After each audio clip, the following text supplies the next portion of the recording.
मेरी जो अगर ज़ाती राय देखी जाए, मेरा नहीं ख्याल कि प्राइम मिनिस्टर मोदी ने शाहरुख खान का कनेक्शन इस्तेमाल किया होगा। इंडिया इटसेल्फ एक तगड़ा मुल्क है। इंडिया के अपने जो बायलैटरल रिलेशंस हैं कतर के साथ, वो कोई इतने थोड़े नहीं हैं या इतने गए गुजरे नहीं हैं। देखें, जिन दो मुल्कों की बायलैटरल ट्रेड 2022-23 में तकरीबन $19 बिलियन हो, ठीक है, और इंडिया ने अभी रिसेंटली कोई 78 के $76 बिलियन की कोई LNG की डील भी सिक्योर की है। यही एक किसान है भारत में, और किसान नहीं है, पंजाब में ही है सिर्फ किसान। तो कुछ बढ़िया सा दिखाना चाहूंगी। एक रिवर्स एक्शन शुरू हो गया, for every action there is the reaction. और ये देखिए, ये यंगस्टर्स हैं। कौन? आपने जो फोटोग्राफ देखी, क्योंकि इसमें बुजुर्ग लोग नहीं हैं, इसमें उम्र दराज मिडिलमैन टाइप के लोग नहीं है। ये वो लोग हैं जो खुद से निकल आए हैं, हरियाणा के जाट सड़कों पर उतरना शुरू हो गए कि मोदी जी लठ बजाओ, हम तुम्हारे साथ हैं। उधर अमित शाह ने वैसे भी दिल्ली पुलिस को फ्री हैंड दे रखा है कि इनकी ऐसी की तैसी कर दो, इस बार डिफेंस नहीं खेलना। इंडिया के साथ ना दोस्ती करना हर मुल्क की एक ना कहते हैं ना मजबूरी बन गया हुआ है, क्योंकि फास्टेस्ट ग्रोइंग इकोनॉमी इंडिया है।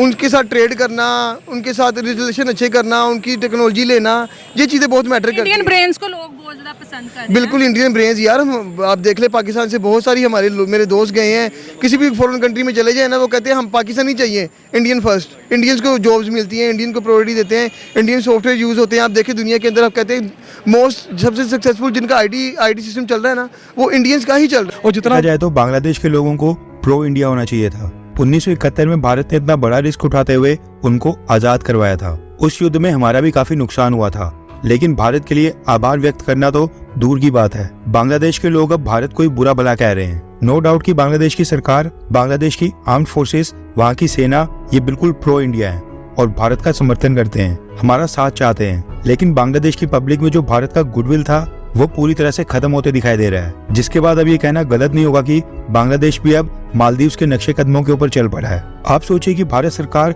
अपने पड़ोसी देशों का कितना ख्याल रखती है। रिसेंटली जब हमारी फाइनेंस मिनिस्टर निर्मला सीतारमन जी ने देश का बजट पेश किया था, उसमें हर साल की तरह इस साल भी भारत के पड़ोसी देशों के लिए भारी भरकम फाइनेंशियल एड की घोषणा की गई थी।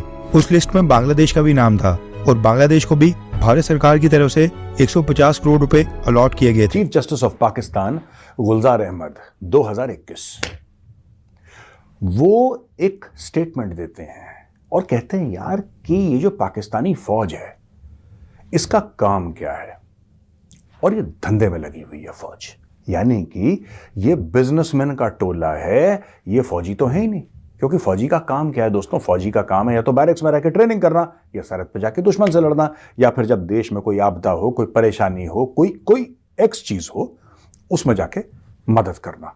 अब हाल ही में क्या हुआ कि chief justice of Pakistan Qazi Faez Isa heading a 3 member bench said कि अच्छा, ये बात इन्होंने किससे कही है? ये बात इन्होंने पाकिस्तान की फेडरल गवर्नमेंट, जिसको भारत में हम सेंट्रल गवर्नमेंट भी कह सकते हैं, उसको बोला है कि आप हमें लिख के अश्योरेंस दीजिए कि पाकिस्तानी फौज बिजनेस में नहीं पड़ेगी।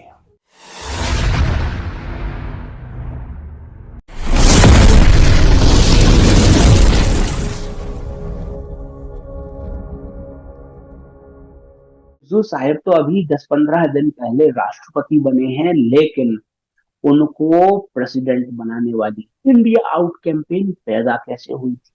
तो जनाब, साल 2022 की बात है, मालदीव में योगा कार्यक्रम हो रहा था, उसमें विघ्न डाला गया, हुड़दंग किया गया। उसी से पैदा हुई थी इंडिया आउट कैंपेन, जिसके बल पर मौजूद साहिब सत्ता पर काबिज हुए। ये बिजनेस एक्टिविटीज में नहीं पड़ेगी, ये सिर्फ डिफेंस रिलेटेड मैटर्स में मुंह खोलेगी। में नहीं पड़ेगी, ये सिर्फ डिफेंस रिलेटेड मैटर्स में मुंह खोलेगी। अब ये तो बड़ी अजीब सी बात जस्टिस काजी फैज ईसा साहब ने, जो पाकिस्तान के चीफ जस्टिस हैं, और जाहिर सी बात है जज है, we always have all the respect for him. बात तो उन्होंने ठीक बोली, बात उन्होंने गलत नहीं बोली, लेकिन हो कैसे सकता है? कौन इसको एनफोर्स करेगा? आप चीफ जस्टिस हैं, आपने बोल दिया। आपको क्या लगता है कि कोई भी डिफेंस मिनिस्टर या प्राइम मिनिस्टर उसकी उतनी कौन बनेगा? चलिए, नवाज शरीफ पीछे हट गया, नवाज शरीफ पीछे हट गया, इमरान खान जेल में है, राइट। और जो पाकिस्तान में बिलावल है यानी कि बिल्लो रानी आई है थर्ड।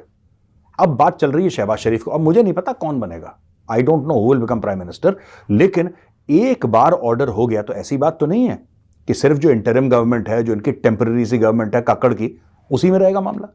ऐसा तो नहीं है। ये तो जब एक बार चीफ जस्टिस ऑफ पाकिस्तान ने हुक्म दे दिया, फिर ये हुक्म लागू है, जो आगे सरकार आई है उस पर भी लागू है। पिछली बार डिफेंस खेला था तो लाल किले के ऊपर ये तिरंगा फैलाकर आए थे ये Khalistani.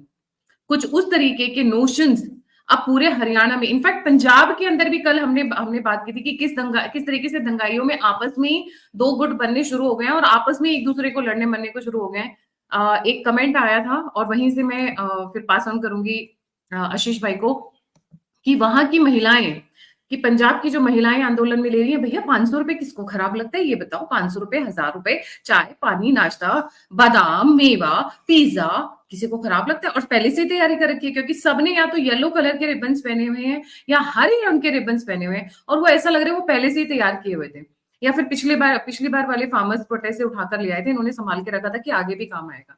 We will take the credit, me and Ashish भाई, that we broke this news 2 months back only कि they are planning another farmers protest very soon. और इसी की वजह से दिल्ली में धारा 144 लगाई गई थी और 19 तारीख तक है, अब जिसको बढ़ाकर आगे कर दिया गया। ये महिलाएं डेफिनेटली आ रही हैं, इसमें कोई डाउट नहीं है। कहते हैं जब पैसा आता है तो बड़ा अच्छा लगता है, तो कोई बुराई नहीं है उसमें। बाकी मोदी जी लठ बजाओ, हम तुम्हारे साथ हैं। जाट निकल आए हैं, जो दिल्ली के अंदर और दिल्ली के बाहर बहुत सारे कम्युनिटीज हैं जो अब इस चीज पे प्रोटेस्ट करने लगे हैं। दिल्ली पुलिस एग्रेसिव एक्शन में है, बैकआउट करने के लिए तैयार नहीं। और जिस तरीके से किए गए इंतजाम, इनकी तुड़ाई पक्का होना है, चाहे मीडिया के रिपोर्टर्स हो। मैंने देखा बीबीसी का बंदा जो है और एक और टीवी चैनल इंडिया टुडे, वो अपने कैमरा में इनको सामने आकर कह रहे, अरे ये वाला मत दिखाओ, ये पत्थर फेंक रहे, ये दिखाओ कि इनको डंडे पड़ रहे हैं। मतलब victim card and agenda against Modi is being prepared right through from here. वैसे भी चांदी किसको पसंद नहीं आती है। अब थोड़ा सा माल कमाने का टाइम है ना, 2024 आ रहे हैं, तो बहुत सारे लोग अपने 2-4 साल का इंतजाम कर ही रहे होंगे, स्पेशली मीडिया हाउसेस की बात कर रही हूँ मैं। आशीष भाई ओवर टू यू। इस वक्त दौड़ी ममता बनर्जी वेस्ट बंगाल टू पंजाब, भगवंत मान एंड अरविंद केजरीवाल, आखिर मजरा क्या है, वहां तक क्यों भागा सा चल रहा है जी। प्रधानमंत्री का कतर दौरा और सेरेमोनियल वेलकम इस वक्त प्रधानमंत्री का वहां पे किया जा रहा, आप इन तस्वीरों में देख सकते हैं। बहुत ही महत्वपूर्ण ये यात्रा प्रधानमंत्री की। हम जानते हैं कि इससे पहले वो यूएई की यात्रा पर थे और यूएई की सफल यात्रा के बाद अब प्रधानमंत्री कतर की राजधानी दोहा में, और इस वक्त कल हमने देखा कि वहाँ के प्रधानमंत्री के साथ उनकी मुलाकात हुई और आज इस वक्त आप देख सकते हैं इन तस्वीरों में प्रधानमंत्री का ceremonial welcome, guard of honour उन्हें दिया जा रहा है। तो बहुत ही महत्वपूर्ण